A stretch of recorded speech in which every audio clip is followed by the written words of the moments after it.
How's it going? And welcome back to another episode of Mood for Feud. I'm your host Katia, and today I am in the mood to recap part 3 of Mikaela Testa's Unsaid podcast, where she details her experiences of dating Atis Paul and living with the Paul family. Remember, if you enjoy the show and would like to support it, then please do leave a rating. You can leave comments on Spotify, written reviews on Apple Podcast, and you can follow the show so you never miss an episode. I'm also on socials at Mood for Feud, and I'm always looking to chat pop culture, so send me a message there. Let's get into it. If you haven't had a chance to check out my part 1 and part 2 recaps, I have linked those below. I have also done an episode covering Atis Paul and Anna Paul's statements, which I will also link in the show notes below. But otherwise, buckle in and let's get into it. So part 3 begins with Mikaela explaining what led to her deciding to break up with Atis. And she said it wasn't even anything to do with the abuse. The mental state that she was at the time of dating Atis, the abuse was just something she put up with. That wasn't even the reason that she decided she needed to leave. It was actually the guilt because of the role she played in silencing Alice Patterson, preventing her from getting her story out. And she's talked a lot, actually, throughout the entire podcast. She comes back quite often to the Alice Patterson YouTube video that they did and how much the guilt of her involvement with that started to eat away at her,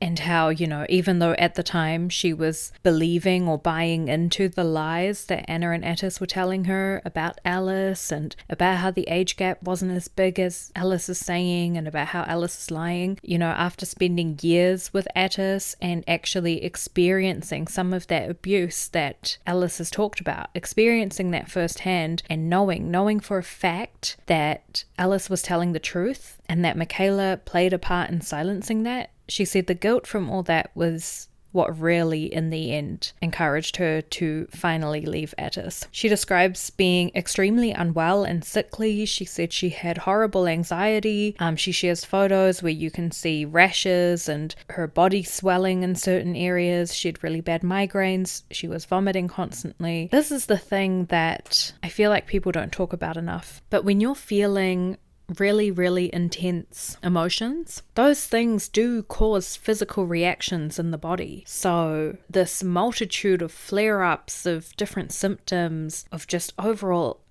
just even from the photos she shared, you can tell something is up, like something is not right. That alone just really depicts to me quite visually just how bad this guilt and this anxiety is impacting her, which is wild also because, as we know, Anna and Atis, I don't think I've ever seen them like this. I don't know how they logic it for themselves. I don't know if they are just so convinced that, their version of the truth is the truth, or I don't know if they've just become really good at gaslighting themselves, or maybe they genuinely just don't care. Yeah, seeing those photos of her from that time, because it's all time-stamped, was quite shocking. She says she wanted to leave so badly, but that at the same time it was really, really difficult. And again, this is something very, very common for people who are in really, really abusive relationships. And she describes this being quite a confusing time because she would cry all the time wanting to leave, wanting to be out so bad, having enough of being with this family, fuck the family, I want to get out, I need to get out, I want to be on my own. And then having a change of heart and suddenly crying because she doesn't want to lose Atis and she loves him and she'll do anything for him and she wants him back. And so she does explain that part of that would have been her bipolar disorder and potentially other mental health issues. I think also a big part of that would have just been being in an abusive relationship. When you're in an environment that's unhealthy, that's toxic,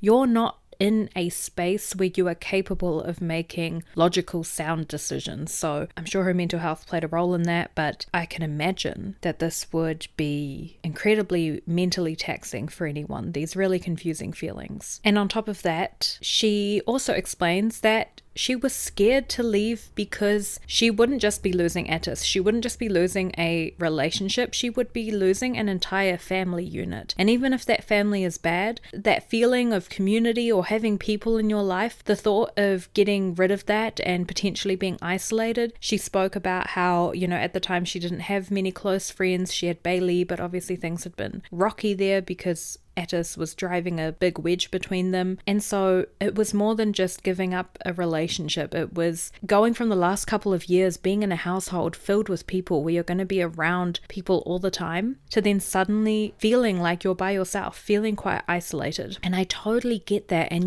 this was really interesting for me to hear, because on an earlier episode, way back before all of this shit came to light, one of the things I talked about is why I thought the breakup between Atis and Mikaela was worse for Mikaela was because of that, right? Was because she ended up losing a family unit. And at the time, this is before all this, at the time I thought she lost, a sister in Anna. I thought she lost a supportive family environment. And so they're also traveling a lot at this time. And she says, she's at a, sort of all-time low. She actually includes testimonies from people who've come on TikTok who met Anna, Atis, Glenn, and Mikaela during this time, during this like 1 month period before her and Atis broke up. And they all say the same thing. They say it looks like Mikaela's not really part of the group. They got weird vibes from Atis. Mikaela seemed isolated, seemed sad. And this is because she said around this time, she was starting to get a little bit braver with calling Atis out for his shit, and quite directly and quite openly in front of his family.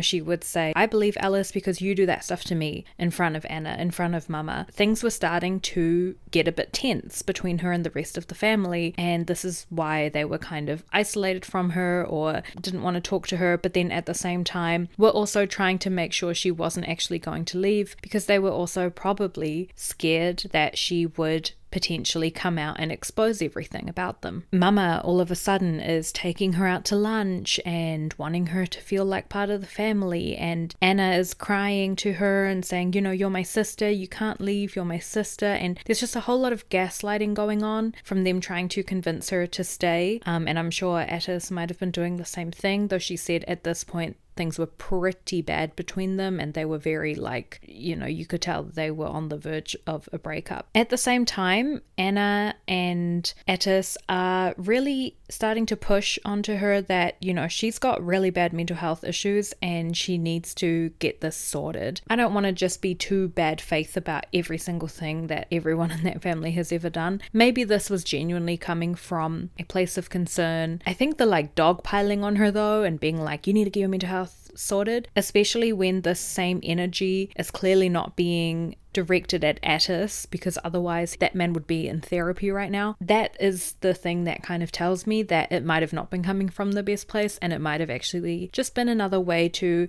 sow seeds of doubt into Mikaela's mind about how reliable she is at remembering her own experiences. It seems a bit manipulative to me, because I think if they were truly people who really, really cared about mental health, Atis wouldn't be going to meet and greets with a bunch of 16-year-olds. He would be getting help.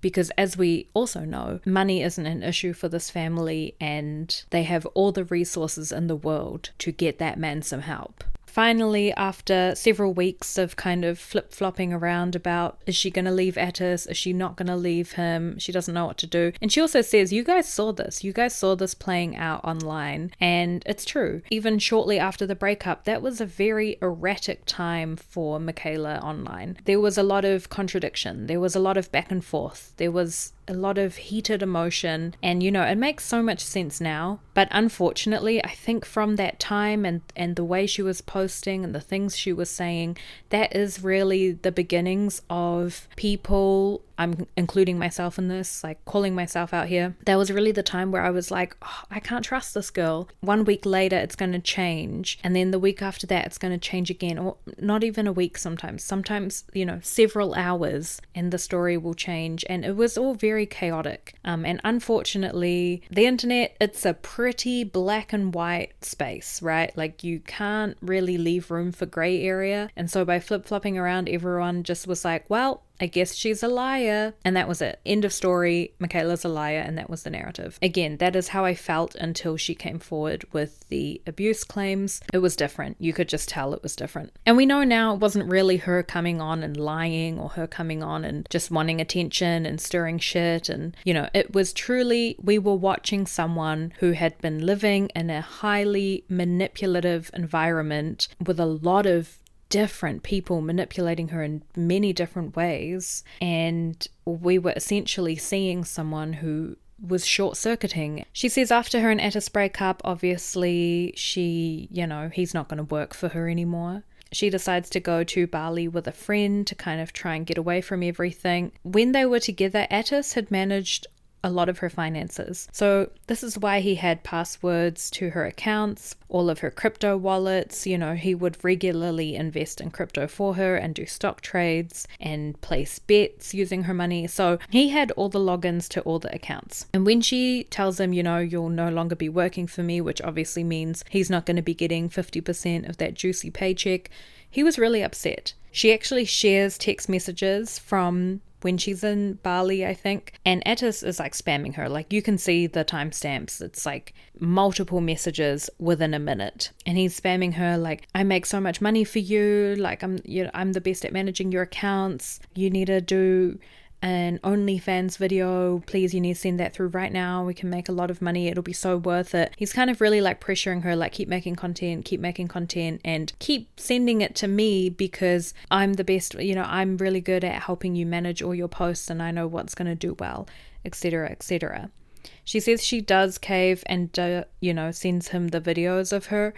From her mind, it's purely like a business thing, it's work, it's for OnlyFans, right? But she says he replies to her and he's like, oh, you look so good, you look so hot, and this makes her really uncomfortable. Why are you saying all that? Like, this is, I think from her perspective, this was, I'm doing work, I'm sending you this so you can upload it because you've said it's going to make heaps of money. It's not for you to get pleasure out of, or for you, like, it's not about that. So she says to him that she actually just puts her feet down and is like, no, you need to stop working for me. She doesn't feel comfortable with him seeing her body anymore, and so it really doesn't make sense anymore for him to keep running her OnlyFans page. Again, she says he gets really angry at the thought of her firing him, and he's telling her he's becoming suicidal and a bunch of manipulation tactics. This is allegedly, she's very careful to say allegedly, this is allegedly when he starts taking money from her crypto wallet and using her money and the accounts he had access to place bets. She says one bet that he placed was from her Bet365 account.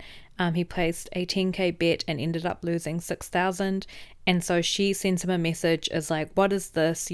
I need you to pay me the remaining 4,000 back, which he agrees to do. So it's kind of like an admission of guilt in a way. She also threatens to call the police and tells him, if he doesn't send the money back, she's going to post to TikTok. She also believes that at this time he allegedly again makes posts on her OnlyFans account and links a crypto wallet, telling people to buy her Bitcoin into the wallet, which he obviously has access to. And so he's really in his like Anna Delvey scammer era. It seems like he's really grifting, and this is why when that money goes missing from her crypto wallet, she assumes, well, she to this day believes it was Atis, and that is when we had that whole fiasco where she jumped online and accused him of stealing, and then he was like, you have no proof, and she had to issue an apology. When she initially spoke out about him stealing crypto from her, he threatens to blow his brains out. So again, very like irrational and manipulative reactions to anything she's doing, which is really, really scary to see. Mikaela then goes on to discuss the Atis rebrand. This is something that I have talked about on this show. It was actually really funny because Mikaela was like, he was such an asshole crypto guy on TikTok, and then he just rebranded, he grew his hair out and suddenly he's this like K-pop, like kawaii, cutesy, listens to Olivia Rodrigo. And she's like, and you guys don't remember that. You guys don't remember the switch up. And I was like, girl, correction. I remember the switch up because I've talked about it, and I even made a post about it on my Instagram where I like posted a carousel of all the different Atis personas that we've had online. But just the way he switched up so quick from doing those like, I made $10 million and fucked my hot ass girlfriend, going from that style of vlogging to like, my mama made me soup today, I love my mama. Come on. It was so obvious. Yeah. Anyway, sorry. Patting myself on the back here. I truly felt so seen. I was like, I've been saying this.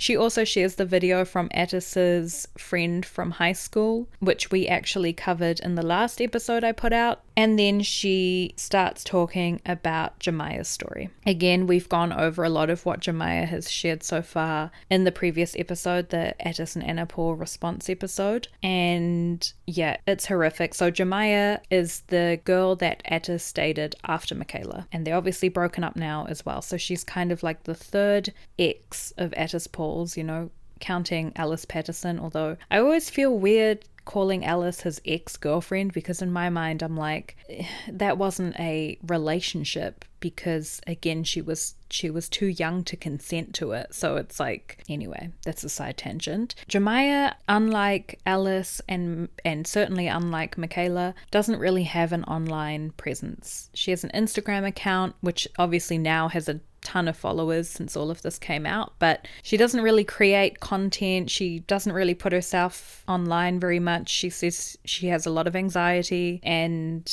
yeah, it's just not something she's ever done. So this is also a good example, because, you know, the first thing that Anna and Atis love to say when someone comes forward about abuse is, oh, well, they're doing it for attention. They're doing it because they want followers, because they want social media clout. And I'd say for Jjemmya, it's pretty clear from what we can see of her socials and the fact that most people, you know, myself included, had no idea who this person was, had no idea that they had dated Atis. Really just goes to show it's not her goal to become, you know, internet famous. And so because she doesn't really have a platform, she gave a lot of her receipts, and she also sent voice notes and stuff explaining stuff to Mikaela so it could get put into this podcast. Because as I've mentioned before, Jjemmya, Mikaela and Alice do have a group chat together where they, you know, exchange stories, share evidence, and yeah, just talk about how fucked up all of that was. So this is how Mikaela has a lot of Jjemmya's receipts, just in case you're wondering.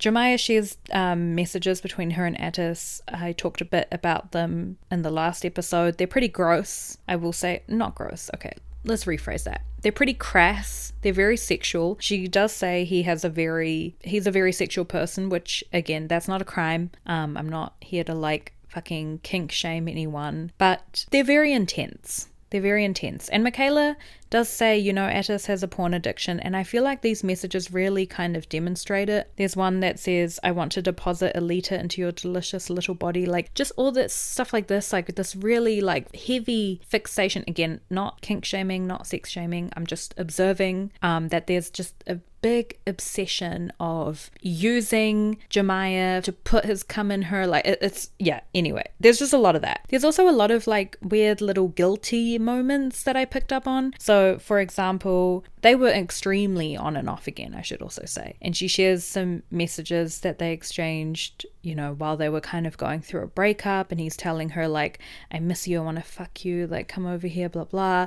And she says to him, you know, everything you miss about me is really physical and it's kind of bothering her. And she says, if you missed me, sex wouldn't even cross your mind. Which is true. Like, if you love someone as a person, you know, you're not just missing, that might be part of it, but you're also going to just miss them as a human being. And it's just clear from the messages that he really just sees her as like a pleasure object. Anyway, he responds to this saying, not true, Jjemmya. I'm a man with balls full of cum. I have a constant timer. It is not even my fault. Oh, God, I hate that. I hate this whole thing that some really gross men do, where they just guilt women by being like, I have to release it. It's like this thing that's gonna burst out of them if they don't get a release. And like, PSA, nothing bad's gonna happen to a man if he doesn't come for a year even.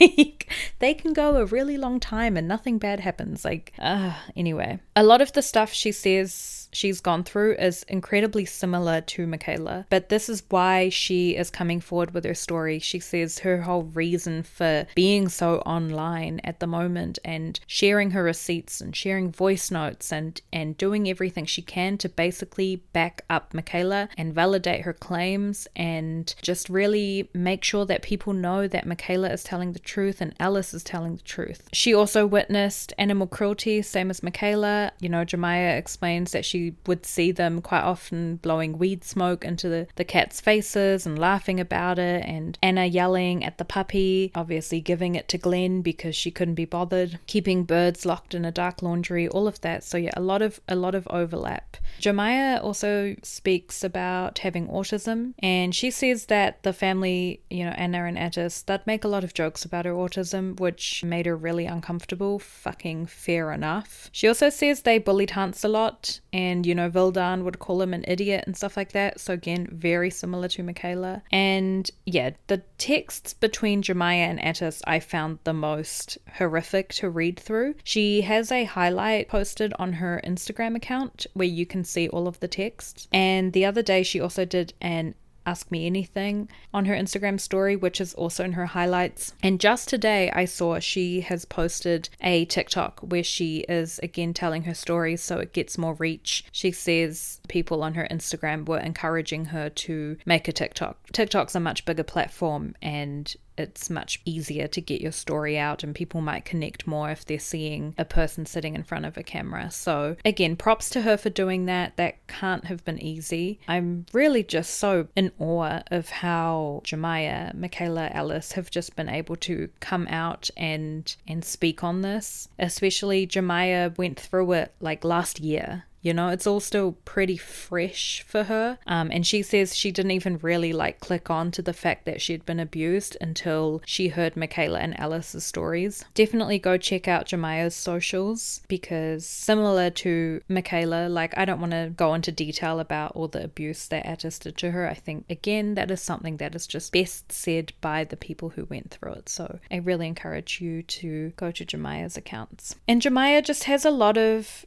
really, really sad experiences of Anna and Atis being quite cruel. There's no other way to put it. Being really cruel to her while they were doing all their traveling. They would run away from her in the airport. They would get annoyed anytime she was sick. So Jjemmya also suffers from a chronic illness, which means, there's times where she can't walk very fast. There's times where she's in a lot of pain and can't leave the room, can't go sightseeing, all of that. And she says Atis would get very annoyed with her whenever she was sick and they were on holiday because, he's annoyed that she's, in his mind, ruining his holiday, which is just so selfish and not empathetic. I feel like this really matches up with a lot of what Mikaela and Alice have been saying, and Atis's friends and Anna's friends, about the fact that this man has no empathy. This man doesn't care. Jjemmya explains a time where she was feeling super unwell and she asked Atis to comfort her and hold her, and he says, "How can I hold you when you're acting like this?" He would often accuse her of faking her illness. On their trip in Japan, it got so bad that he decided to pack everything up and told her they were leaving. And she said Anna and Atis did not talk to her the entire way back to Brisbane. They were ignoring her. They were annoyed that she'd cut their holiday short. And it was actually to the point where the,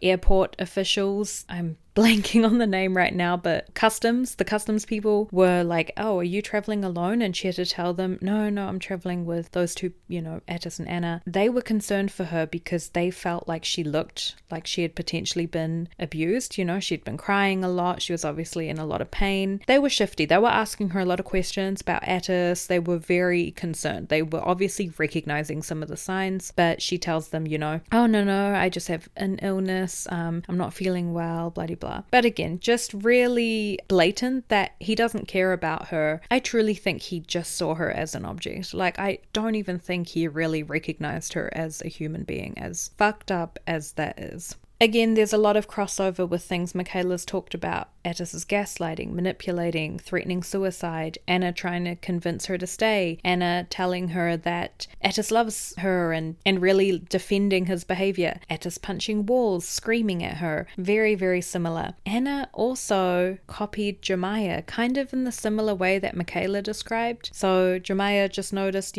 she collects a lot of trinkets herself. Suddenly Anna was collecting a lot of trinkets, and it's just this weird pattern where Anna tends to emulate the girls at his dates, and look, do with that what you will. Watch Cruel Intentions. Jjemmya describes getting quite ill in Positano, and it's actually to the point where she passes out, and a lot of locals and, other travelers and stuff are gathering around her trying to help her, making sure she's okay. And she says she comes to, looks around, and realizes that Anna, Atis, they're all just standing like 20-30 meters away. They're not helping her. They look annoyed. Like, it's just like, ugh, here she goes again, like just no empathy. And she said that was really eye-opening, just the fact that complete strangers were willing to help her more than her own boyfriend and his family was. There are messages from people who were in Positano at the time who witnessed this and who helped her and said how concerned they were, because eventually Anna and Atis come over and they're like, oh no, she's fine, we'll look after her, we'll get her back to the cruise ship. And this particular person who'd messaged Jjemmya was saying, we were all pretty concerned because we didn't want them to just abandon you. Jjemmya says she was incredibly weak and was walking very slow, and it was also 40 degrees Celsius out, so it was incredibly hot. She just wasn't able to walk, and in the end Hans had to carry her back to the cruise ship, and Atis is annoyed, but he's also not helping. Like, how embarrassed? I don't know. How do you live with yourself knowing that your girlfriend got completely unwell whilst overseas with you and your family, so not any of her own close support network, and is unable to walk, and instead of helping her, you make your dad go and carry her back? I mean, come on. And then he has the audacity to be annoyed with her because she's ruining his holiday. She said Emmerich was quite nice to her during all this. That's Anna's latest boyfriend. She says he would often slow down if he noticed she had slowed down with her walking, and make sure that she was at least walking with someone, because Anna and Atis would just charge on ahead. And she says at one point Anna actually says to Emmerich, like, why are you walking so slow? And he has to be the one to be like, well, because I don't want to exclude Jjemmya. She also says that Anna and Emmerich's relationship's kind of weird. He's like pretty much just her personal slave, but he gets a lot of perks like free weed, and he gets to travel a lot. And Mikaela also adds that there was definitely overlap between Glenn and Emmerich, which again, that's something that I feel like has been a bit of an open secret, especially because Emmerich is in some of those vlogs when Anna is still with Glenn. So she obviously knew him while she was still with Glenn, hung out with him. It's at the very least, I can assume there would have been some emotional cheating. Now, once Mikaela starts hearing Jjemmya's story, she actually sends a message to Hans saying she's concerned about Atis and about how dangerous he is, and kind of asks him to like step up and, say something and keep his son in check. She also messages Anna asking her, why do you bring Atis to events and pop-ups with minors present? And again, she says she received no reply from either of them. And it's actually really sad because Mikaela blames herself for what happened to Jjemmya. She feels like if she'd just spoken up, or if she'd come out with this all earlier, she might have been able to save Jjemmya from ever dating Atis and experiencing all of that. And I can understand why she feels that way, but of course, she's not responsible for Atis's actions. And the fact that she's even able to speak up now speaks volumes. It was sad to hear her blame herself in this way. Jjemmya also said Anna is incredibly calculated and can stage things in her vlogs that she knows will be discussed in the comments. She says she has an incredible understanding of how her audience will react to things, and is really quite calculated in what she presents and how she chooses to, show herself online. This is something that I've definitely talked about, the fact that Anna's not an idiot, and she knows how the internet works. She knows what will do well and what doesn't, and this is why I have my little conspiracy theory that she purposefully used the wording "I feel broke" in that first video, knowing that will become the thing everyone talks about, that'll get memeified, that'll be the what everyone takes out of the video, and it'll distract from Atis. Jjemmya goes on to recount that one of the times her and Atis had broken up, he pestered her for days to come over and have sex with him. She eventually decided to go see him. She said she was still very in love with him at this point. I don't blame her for going there. She went over to Atis's house. She said she didn't want to have sex. He kept begging and begging. She said she wouldn't enjoy it. And then she says he didn't care, and she lay there motionless and crying. I encourage you to listen. It's a tough watch, but I encourage you to listen to Jjemmya recounting her experience on her TikTok, because I think it is such an important example of why consent is, people talk about consent being an enthusiastic yes. And I think it's important to remember Atis had really centralized sex in this relationship, and it was something he used to praise Jjemmya and tell her that she was his perfect little girl, blah blah, whenever she was giving into sexual favors or doing sexual favors for him. I think it's just a really important example of why consent has to be an enthusiastic yes and not just a yes or a okay fine, especially when you're in a situation where her withholding sex or her saying she didn't want to do something would become a point of tension in the relationship. And of course, very similar to Mikaela, Atis was incredibly jealous. He didn't like Jjemmya posting photos of herself online. He would monitor whenever she followed a new account or when a new account followed her, and would just ask her all these questions. Piece of shit. In part 3, Mikaela also includes Alice's statement that she made on her TikTok recently. Again, we covered this in the previous episode, and Mikaela once again reiterates that she's not doing this podcast for her own personal gain. She's not jealous of Anna. She's not, missing Atis. She doesn't need better engagement. She says her socials are doing great. She makes a lot of money. She's doing this because she's concerned about Atis being out and about in the world and withholding this information. And she's seen other girls go through the same stuff as her. And, she feels like she can't be silent anymore. And I found this really interesting because obviously this was all recorded before Anna and Atis's statements came out. And in those statements, that is exactly the angle that those two play. She's clout chasing, she wants our life, she wants Anna's following, the voice note, energy siphoning bitch, all of that. Before any of that came out, Mikaela already said in her podcast, this isn't what that's about. She knew that was going to be the angle that they would play, and it's probably because this is exactly what they did with Alice. Mikaela then goes on to talk about Corinna Kopf. I haven't given Corinna too much airtime on this podcast, and to be honest, that's truly just because I don't care about her. Not in a mean way, I can't be bothered with her, okay? So we're gonna just TLDR. Corinna is a US creator. She used to be quite good friends with Mikaela. They would do content together. She would come to Australia, stay at Mikaela's house for up to a month. They would travel together. They were pretty close. Now, Veruca had made a story saying, if you grieve Gabby Petito, who was another imperfect victim who very, very tragically was murdered by her abuser. And so Veruca was saying, if you grieve Gabby Petito and then in the same breath defend Anna, like, what the fuck, why do women have to die before we believe them? And Mikaela had shared this to her own story as well, and Corinna replied to it and said, okay, this is too far. She's like, you can't compare yourself to someone who was murdered, basically saying like what you're going through isn't as bad as that, and this comparison makes no sense, which it does make sense because at one point Gabby Petito wasn't murdered.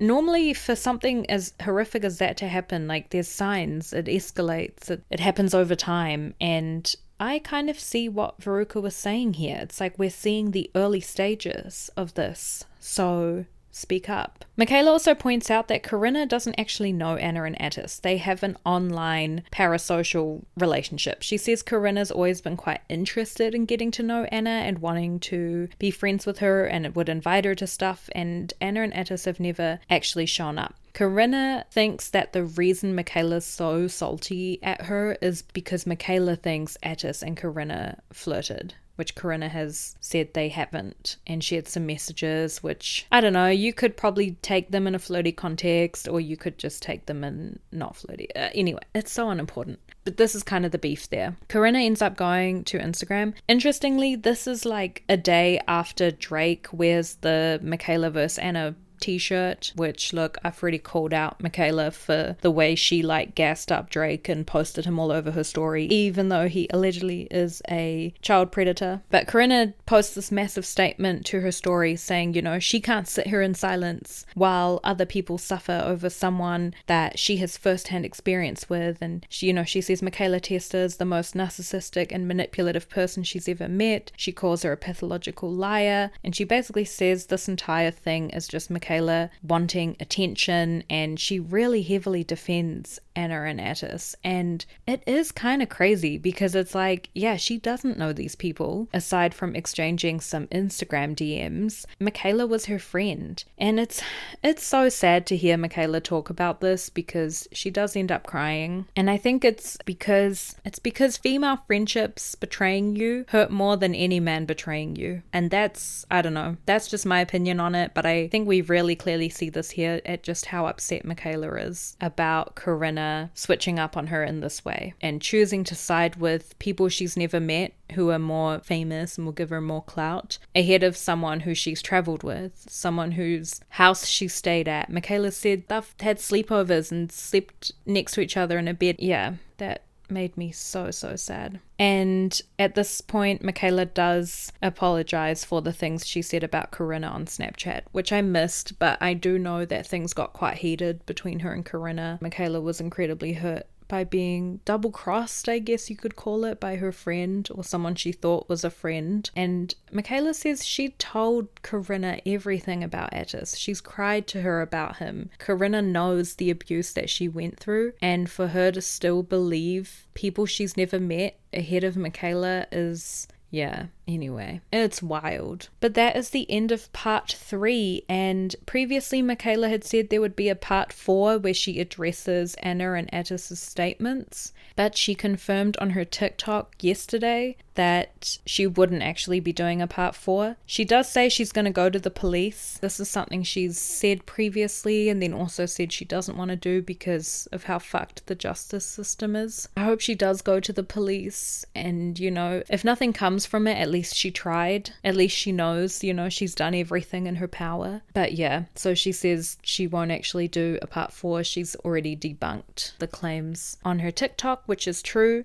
She did also, I posted this to my Instagram story, she debunked the claim that Anna had made that Mikaela had sent nudes to minors, which was something that I was waiting for her to address. The one thing that I don't think she's debunked yet, which please correct me if I'm wrong, but Atis did claim in his statement that Mikaela released an intimate video of them to her OnlyFans without his consent. Another claim that's quite serious that I would like to see her address. But yeah, my gosh, you guys.